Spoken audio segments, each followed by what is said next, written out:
The Benefits of Walking Meditation. By Sayadaw U Silananda. Buddhist Publication Society, Bodhi Leaf Publication No. 137. At our meditation retreats, yogis practice mindfulness in 4 different postures.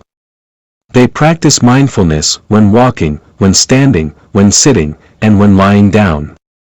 They must sustain mindfulness at all times in whatever position they are in. The primary posture for mindfulness meditation is sitting with legs crossed, but because the human body cannot tolerate this position for many hours without changing, we alternate periods of sitting meditation with periods of walking meditation. Since walking meditation is very important, I would like to discuss its nature, its significance, and the benefits derived from its practice. The practice of mindfulness meditation can be compared to boiling water. If one wants to boil water, one puts the water in a kettle, puts the kettle on a stove, and then turns the heat on. But if the heat is turned off, even for an instant, the water will not boil, even though the heat is turned on again later. If one continues to turn the heat on and off again, the water will never boil. In the same way, if there are gaps between the moments of mindfulness, one cannot gain momentum, and so one cannot attain concentration. That is why yogis at our retreats are instructed to practice mindfulness all the time that they are awake, from the moment they wake up in the morning until they fall asleep at night. Consequently, walking meditation is integral to the continuous development of mindfulness. Unfortunately, I have heard people criticize walking meditation, claiming that they cannot derive any benefits or good results from it. But it was the Buddha himself who first taught walking meditation. In the Great Discourse on the Foundations of Mindfulness, the Buddha taught walking meditation 2 times. In the section called Postures, he said that a monk knows, I am walking, when he is walking, knows, I am standing, when he is standing, knows, I am sitting, when he is sitting, and knows, I am lying down, when he is lying down.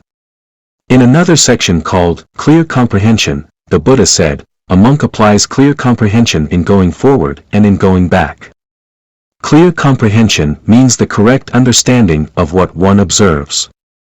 To correctly understand what is observed, a yogi must gain concentration, and in order to gain concentration, he must apply mindfulness.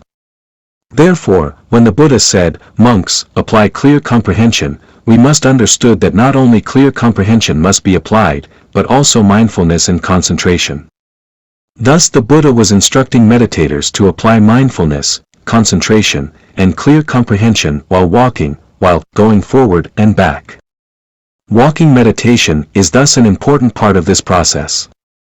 Although it is not recorded in this sutta that the Buddha gave detailed and specific instructions for walking meditation, we believe that he must have given such instructions at some time. Those instructions must have been learned by the Buddha's disciples and passed on through successive generations. In addition, teachers of ancient times must have formulated instructions based on their own practice. At the present time, we have a very detailed set of instructions on how to practice walking meditation. Let us now talk specifically about the practice of walking meditation. If you are a complete beginner, the teacher may instruct you to be mindful of only one thing during walking meditation, to be mindful of the act of stepping while you make a note silently in the mind, stepping, stepping, stepping, or left, right, left, right. You may walk at a slower speed than normal during this practice. After a few hours, or after a day or 2 of meditation, you may be instructed to be mindful of 2 occurrences, stepping, and 2, putting down the foot, while making the mental note, stepping, putting down. You will try to be mindful of 2 stages in the step, stepping, putting down, stepping, putting down. Later, you may be instructed to be mindful of 3 stages, I, lifting the foot, 2, moving or pushing the foot forward, and 3, putting the foot down. Still later, you would be instructed to be mindful of 4 stages in each step, I, lifting the foot, 2, moving it forward, 3, putting it down, and 4, touching or pressing the foot on the ground.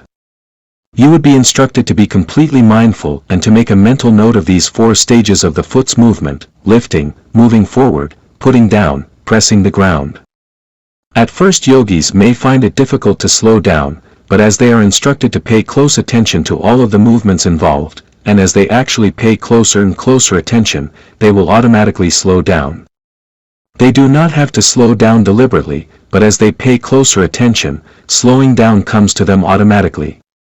When driving on the freeway, one may be driving at 60 or 70 or even 80 miles per hour. Driving at that speed, one will not be able to read some of the signs on the road. If one wants to read those signs, it is necessary to slow down. Nobody has to say, slow down, but the driver will automatically slow down in order to see the signs. In the same way, if yogis want to pay closer attention to the movements of lifting, moving forward, putting down, and pressing the ground, they will automatically slow down. Only when they slow down can they be truly mindful and fully aware of these movements. Although yogis pay close attention and slow down, they may not see all of the movements and stages clearly. The stages may not yet be well defined in the mind, and they may seem to constitute only one continuous movement. As concentration grows stronger, yogis will observe more and more clearly these different stages in one step. The 4 stages at least will be easier to distinguish. Yogis will know distinctly that the lifting movement is not mixed with the moving forward movement, and they will know that the moving forward movement is not mixed with either the lifting movement or the putting down movement. They will understand all movements clearly and distinctly. Whatever they are mindful and aware of will be very clear in their minds. As yogis carry on the practice, they will observe much more. When they lift their foot, they will experience the lightness of the foot. When they push the foot forward, they will notice the movement from one place to another.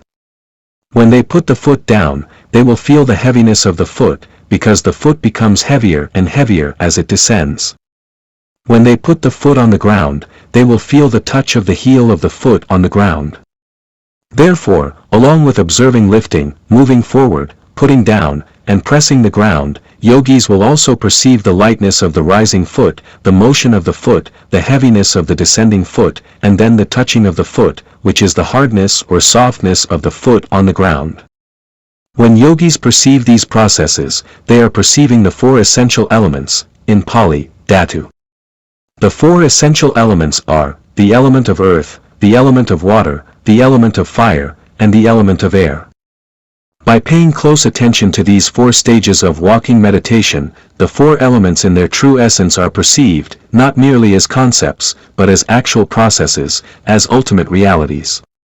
Let us go into a little more detail about the characteristics of the elements in walking meditation. In the first movement, that is, the lifting of the foot, yogis perceive lightness, and when they perceive lightness, they virtually perceive the fire element. One aspect of the fire element is that of making things lighter, and as things become lighter, they rise.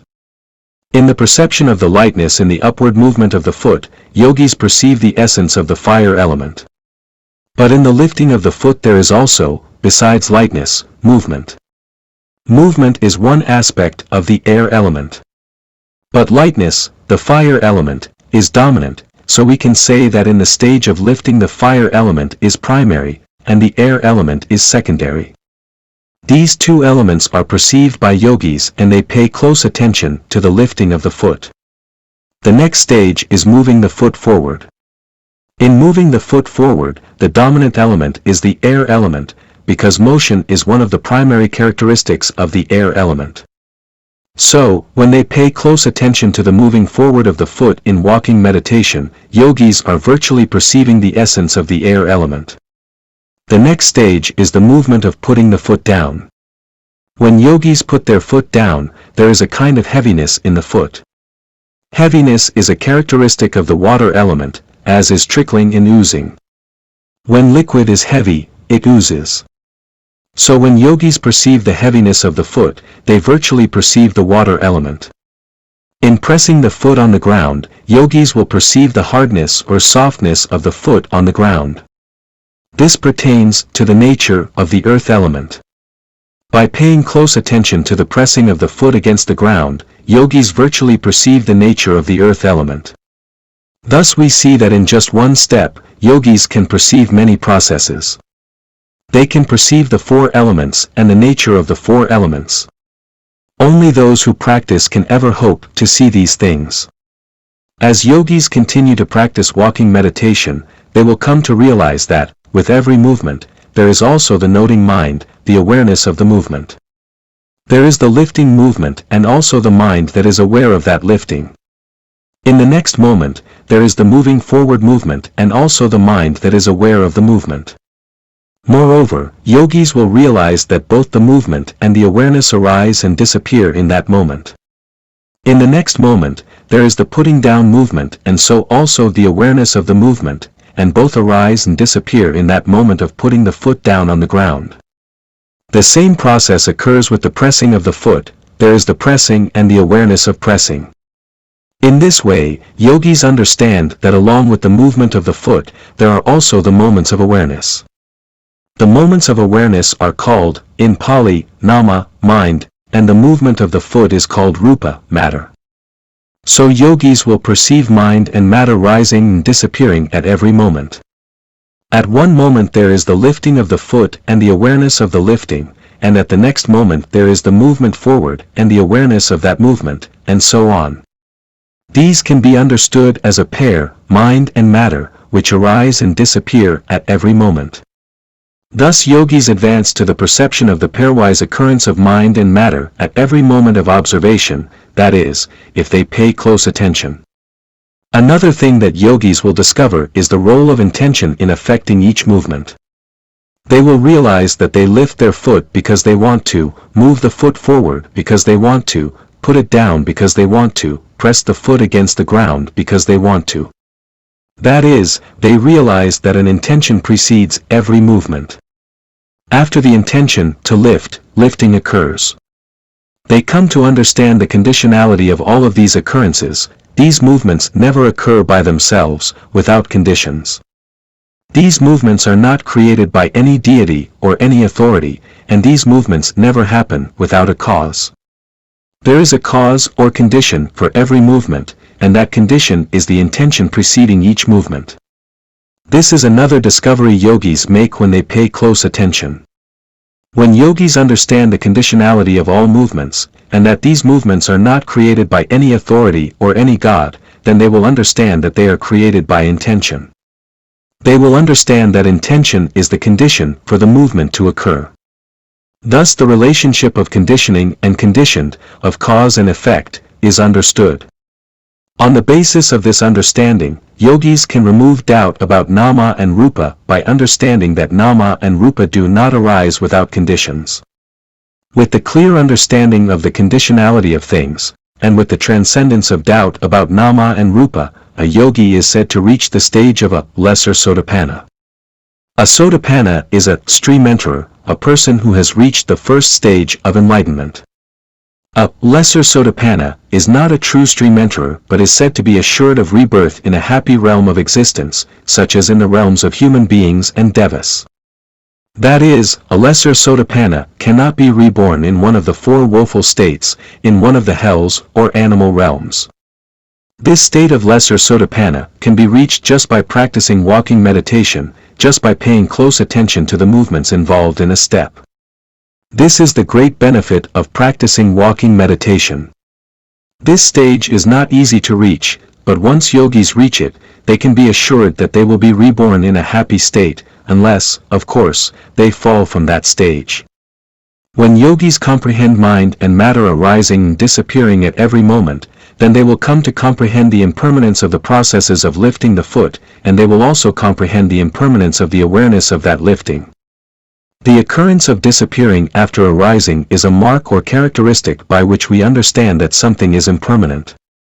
If we want to determine whether something is impermanent or permanent, we must try to see, through the power of meditation, whether or not that thing is subject to the process of coming into being and then disappearing.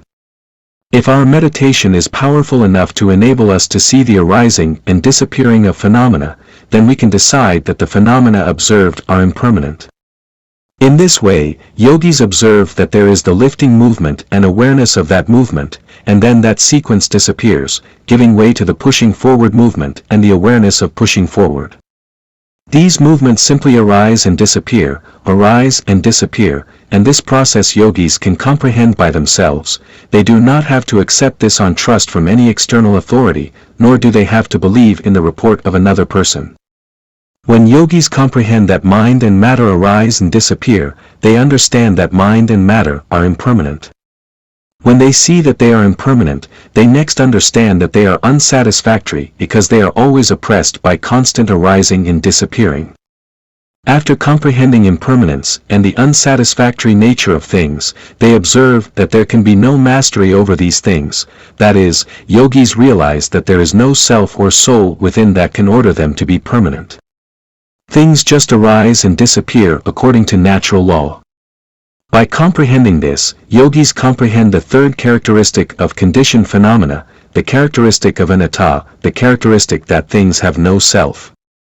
One of the meanings of anatta is no mastery, meaning that nothing, no entity, no soul, no power, has mastery over the nature of things.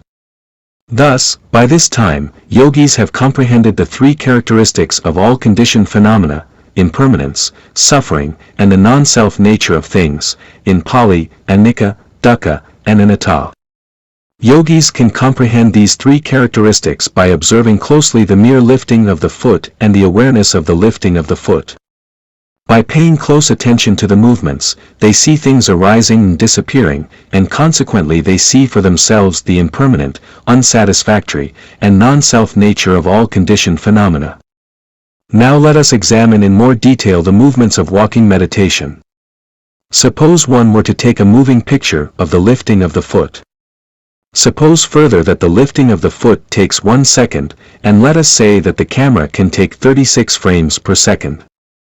After taking the picture, if we were to look at the separate frames, we would realize that within what we thought was one lifting movement, there are actually 36 movements.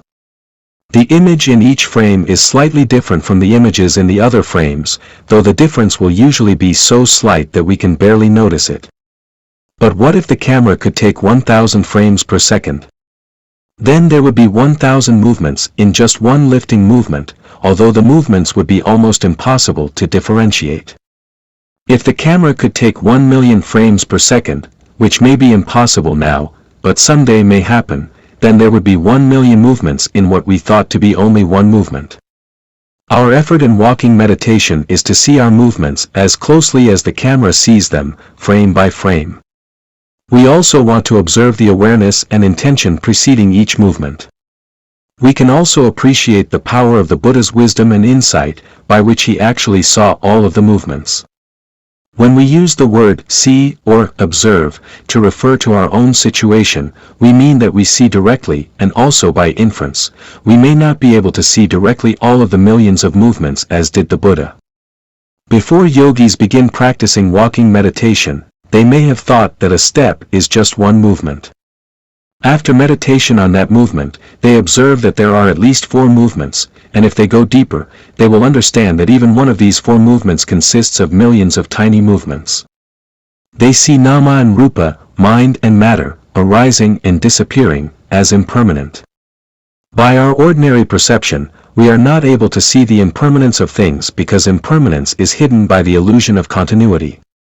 We think that we see only one continuous movement, but if we look closely we will see that the illusion of continuity can be broken. It can be broken by the direct observation of physical phenomena bit by bit, segment by segment, as they originate and disintegrate. The value of meditation lies in our ability to remove the cloak of continuity in order to discover the real nature of impermanence. Yogis can discover the nature of impermanence directly through their own effort. After realizing that things are composed of segments, that they occur in bits, and after observing these segments one by one, yogis will realize that there is really nothing in this world to be attached to, nothing to crave for. If we see that something which we once thought beautiful has holes, that it is decaying and disintegrating, we will lose interest in it.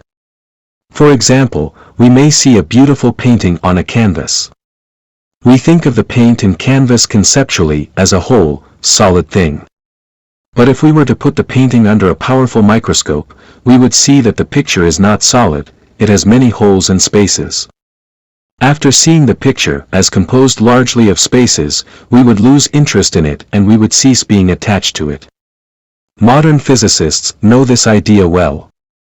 They have observed, with powerful instruments, that matter is just a vibration of particles and energy constantly changing. There is nothing substantial to it at all. By the realization of this endless impermanence, yogis understand that there is really nothing to crave for, nothing to hold on to in the entire world of phenomena. Now we can understand the reasons for practicing meditation. We practice meditation because we want to remove attachment and craving for objects. It is by comprehending the three characteristics of existence, impermanence, suffering, and the non-self nature of things, that we remove craving. We want to remove craving because we do not want to suffer. As long as there is craving and attachment, there will always be suffering. If we do not want to suffer, we must remove craving and attachment. We must comprehend that all things are just mind and matter arising and disappearing, that things are insubstantial. Once we realize this, we will be able to remove attachment to things. As long as we do not realize this, however much we read books or attend talks or talk about removing attachment, we will not be able to get rid of attachment. It is necessary to have the direct experience that all conditioned things are marked by the three characteristics. Hence we must pay close attention when we are walking, just as we do when we are sitting or lying down. I am not trying to say that walking meditation alone can give us ultimate realization and the ability to remove attachment entirely, but it is nevertheless as valid a practice as sitting meditation or any other kind of Vipassana, insight, meditation. Walking meditation is conducive to spiritual development. It is as powerful as mindfulness of breathing or mindfulness of the rising and falling of the abdomen. It is an efficient tool to help us remove